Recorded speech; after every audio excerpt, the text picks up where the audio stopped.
Friday, and today I want to just pivot a little bit. We are not reading from Alone, Growing Up in Alexandra, and I'm also not doing the Sunday teachings. The teachings on various subjects happens on Sundays, so we're not doing that either. I wanted to just take a moment, because the reason we're not reading, I just realized now that going forward, I'm going to skip chapter 5. We've just finished chapter 4 here. I'm going to skip chapter 5 mainly because a lot of what I've been sharing throughout the chapters is covered in chapter 5. So chapter 5 is like the actual detail, the actual verbatim, but I've been talking about it in my reflections, in my commentary, like I would refer to certain things. For an example, chapter 5 is titled Early Days. So in chapter 5, I get into detail of my pregnancy. I talk about Kenny, I introduce you to Kenny, Tsolo's dad. And it's something that I've introduced you to before, so it does feel a bit repetitive. I speak about, being pregnant as a teenager, how the community viewed me, the school, and so on, the disappointment in my mother's face, I'm going to show them, which I spoke about quite early, falling pregnant at 16. There's two ways you can go. It's either you go the despair route, the guilt, the shame, and spiral down, or you do what I did, which was uh, this is not going to take me down. I am going to show them. I am going to make it. I'm going to not let this be a dent in my life, which is also some form of trauma response in a way. You can respond to trauma by really just going down, or you can overcompensate, which was my story. My story of high achieving, of overdoing, and to a certain extent, I still have traces of that. I still find myself overdoing, overgiving. It's part of it. It comes from these things take time to heal. The beauty now is that I'm aware when I feel like I think I'm doing a bit too much here. I think I'm overproving. I think I'm overcompensating, and then you pull yourself towards yourself. But generally, as a person, from even before pregnancy, I was one of those people with a very big engine. I like to achieve, I like to push, I like to work. But I do realize when it is from a trauma, it is from, I want to prove, I want to show that I can, I wanna. And so chapter 5 covers a lot of that. And I feel that I would do it, I would be repeating myself if I were to read it, because I would do the same commentary over and over. So what I'm going to do is I'm going to start with chapter 6 next week. And before we start with chapter 6, I wanted to take this pause. And the reason is that from chapter 6, we enter in Lebu, the entrepreneur. So my whole entrepreneurial journey begins. And I mean, there are so many themes in my entrepreneurial journey. Oh my God. So I didn't want to just immediately start with that because it's almost like a pivot. We're getting into a different, almost timeline. So we are done with the home, childhood, Alex, growing up in Alex, and all that. Now we're getting into Lebo, the grown up, the little adult who now works in corporate. I mean, I'm going to take you through. I mean, there's a part, and I will read that because it is funny in a weird way. It is funny, but not funny, where I was a job hopper and, not understanding the corporate world and all that. So let me not rush ahead because I want to read that for you. And then how is it that I entered into entrepreneurship at age 24 and I have been self-employed I mean, I battle to call myself an entrepreneur now because I actually understand the full meaning of entrepreneur.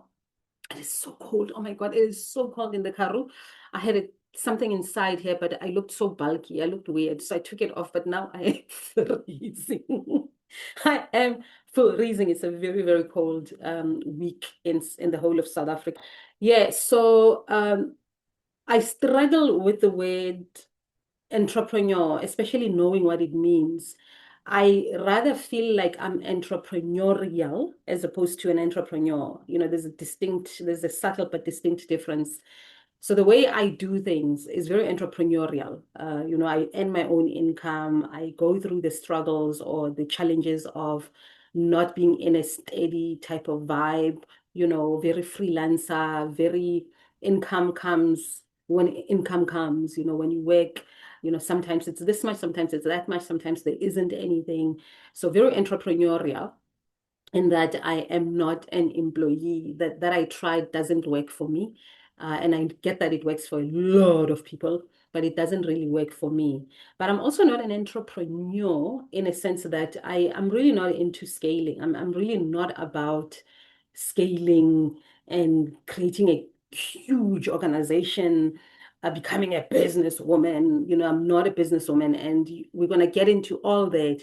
Like, I really want to take this nice and slow because I feel like it's going to be a big, big masterclass in self-employment, entrepreneurship, being in business as a Black person. So I'm happy in a way that this channel, in its own interesting way, is bringing my entrepreneurial journey into the fore, something that a lot of people have been asking me to do. Like, why don't you just create a course on entrepreneurship? Your experience is so incredible, Lebo. Everyone who reads my book too, because my entrepreneurial journey is book two, alone book two, From Hustling to Healing, is about my journey as an entrepreneur. So much so that another colleague, someone in the publishing, excuse me, in the publishing and writing book space, was saying maybe I should change the subtitle because it's kind of misleading. Yes, I do pivot into healing space, but the bulk of the book is about my entrepreneurial journey, and not just personal entrepreneurial journey, also the state of entrepreneurship in South Africa. So I am going ahead of myself, but I'm just laying the foundation. So I wanted to pause before we get into the entrepreneurial journey and maybe just reflect a little bit also on this journey of having been on YouTube, how it has been for me. I mean, first of all, guys, I knew I would like it because I'm not camera shy, but I didn't realize that I was going to love it so much. I like it more than I thought I would. I hope it shows in my energy of the videos. Um, it is strangely stretching me and growing me in ways that I couldn't have had I stayed on ordinary, on traditional. I mean, YouTube is also not traditional. Had I stayed on traditional social media like Facebook, Instagram, or X. I mean, I've left Twitter a long time ago. I wouldn't have it. There's something about committing to creating a video 3 times a week that opens something up in you, opens up a creativity in you, opens up another well that you didn't know you have. For example, I've always known that I have great storytelling abilities. But I realize now doing these videos that, oh, actually, I think I'm an excellent storyteller. I knew it in theory, but I now know it for a fact. I also used to think that I will struggle reading. I mean, I fumble here and there, but I'm not struggling as much as I thought I would. What this has also opened up and has done is that it has made me open up to actually recording a full-on audiobook. For those of you who want to buy the book. And it actually also, speaking of buying the book or selling the book, it also made me realize that I'm far more interested in telling the story and encouraging people to tell their stories than to sell the book. And which means that the whole thing of buy my book was more like read my book as opposed to buy my book. I don't know if that makes any sense. I don't know if you can feel that subtle nuance. Yes, buy the book because it's going to help with the income. But right now, having done what I'm doing here on YouTube, I'm interested in you knowing the story, knowing where I come from, sharing my own narrative so that you can share your own narrative than the actual book sales. And I know this sounds very, very counterintuitive because people want to sell books, people want to make money. Of course I do. Of course I do, but I don't want to spend my time convincing you to buy the book. I would rather spend my time sharing my story. Are you with me? So that when you one day buy the book, it's going to represent far more than Kiyebuka. It's going to represent my relationship with you here.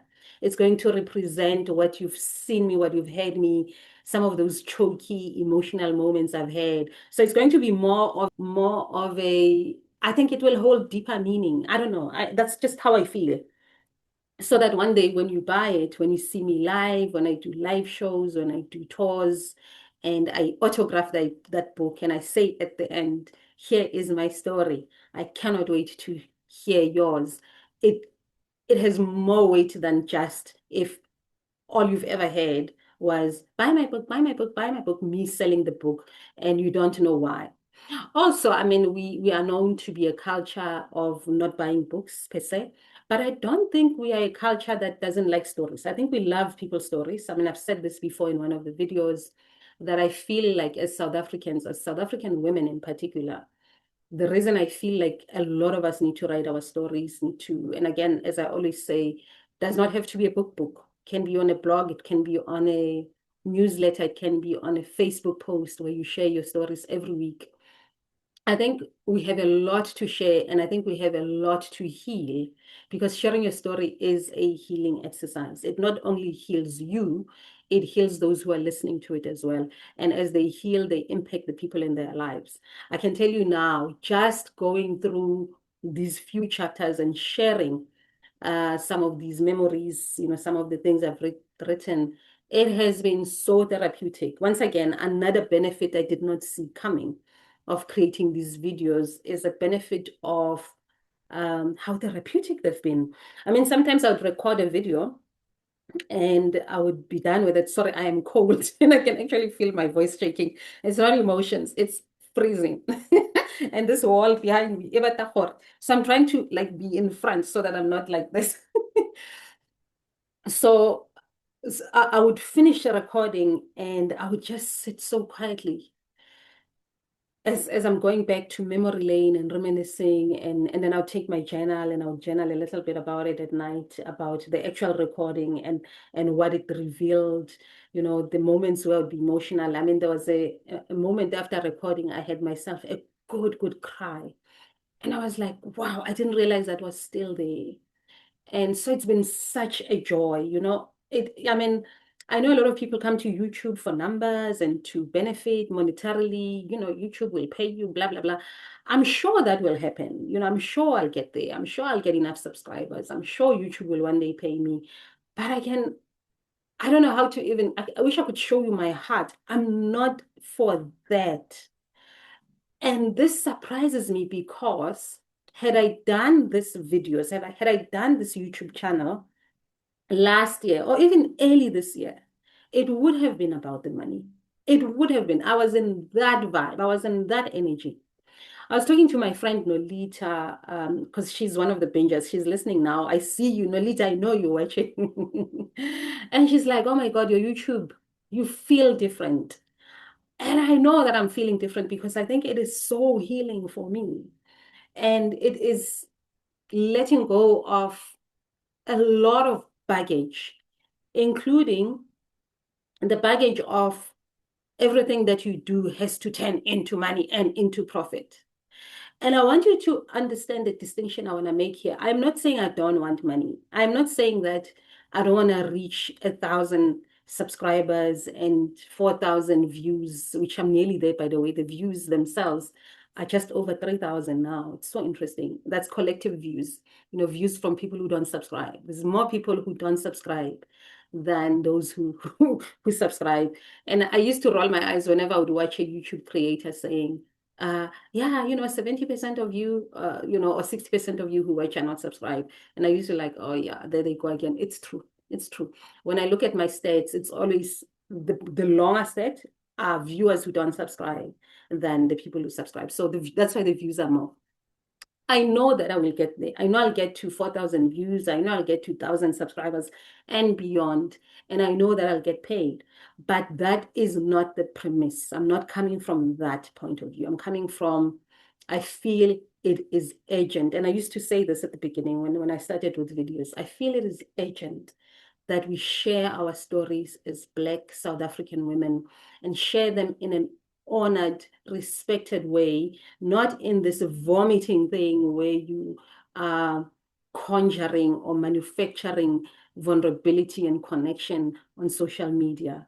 When you take your time and you write your essays every week or your blog every week or your newsletter every week or your video every week where you are sharing something profound, something deep, something you've experienced, that's different than to just because, yeah, I think we need to honor our stories more and allow them to heal us and allow them to transmute and come out so that we can begin a new narrative. That's how I feel, about telling the stories. And I think it took creating these videos for me to realize that, oh, the reason I want people to quote unquote buy my books is not that I want them to buy my books. I want them to read my story. I want them to see me. I want them to witness to me. I want them to say, uh, I want them to say, oh, I can relate. And a lot of my readers can relate. But more than that, they can also say, and then now here's my story. And then you share it. And then the other one shares my story. Here's my story. Here's my story. And then we find a connecting thread that heals all of us, And then we find that, oh my word, I am actually not alone. And this is the beauty of a title like Alone. It's very poetic. I mean, I explained at the beginning what the title means, but I also like to leave it to interpretation. And every chapter, I think even in the second book, I think my last sentence is, yeah, in fact, let me just read my last sentence while I am here. It's a long paragraph, but it's fine. Let me read it. Sorry, let me read it. This is the last page of Alone Book One, and it's the last paragraph, and it reads, let me start. The struggle to free women from the grips of patriarchy is a daunting one. The dynamics that religion, culture, traditions bring to this playing field are fundamental. As long as women are not emancipated, no man will be free, even if they think they are. It is a new day, and I am embracing it minute by minute. I continue to grow and learn. The past 7 years have taught me that inasmuch as I am on my own, as I experience my life, my thoughts and feelings, I am, in fact, not alone. So that is the twist of the Alone title. And I think the more of us share our own stories, the more we realize that we are indeed not alone. We are together in our aloneness, or we are alone together. So I wanted to just take this little pause and this little reflection about what I've read so far, some of the themes that I've covered, and to also try and connect with you. I mean, I realize that my content, or this particular content, is quite new. I'm yet to see similar content here on YouTube. I've been checking the people who talk about memoirs, who love memoirs, but they don't even read. They talk about other people's memoirs, they interview memoirists, but I'm yet to meet someone who does it quite like I do. So I understand that there aren't many comments, and it's very hard to talk about yourself or to share something that you relate to when we are not used to that. What we are used to in South Africa is to hear someone's story of guts and blood, and usually gory, and then we want to give advice. Yeah, yeah, so you see them on TikTok, you see them on Facebook in particular, where we all want to give opinions on other people's lives, or to give advice on other people's lives. Many, many years ago, just as a side note to drive my point, many years ago on Facebook, I used to have a thing called We've Got Mail. So what used to happen is that people would write to me about, yeah, my boyfriend is cheating on me, my husband wants a second wife, my husband has no money, I am Bob the Builder, all sorts of stories. You name it, I would get it. And my goodness, those posts would get hundreds of comments from people who are giving advice. And then from time to time, I would turn things around where I would be like, okay, maybe you tell us what you're going through. And that my wall would be, get 10 comments at the most. So we don't do that a lot. And that shows a big shadow. That shows like something is brewing there. And I'm not saying give us your secrets. There are things that are so private to me that I will never write about. So there's a privacy, and then there's the personal. The personal is what you share with others, because the personal is usually the universal. And then there's the private. There's private family dynamics that I will never talk about because they are not for the public. They are for me and me alone, or me and a very close knit, or me and family only. Because that's also allowed. We don't have to say everything, but we need to offload as much as we can, if you can just appreciate that dichotomy. Okay, so I wanted to then just do this quick video. I think it's going too long now, and to say thank you for watching. If I have inspired you so far, I know it's early days. I mean, we're not even on 50 videos yet. We're not even on 100 subscribers. Guys, come on.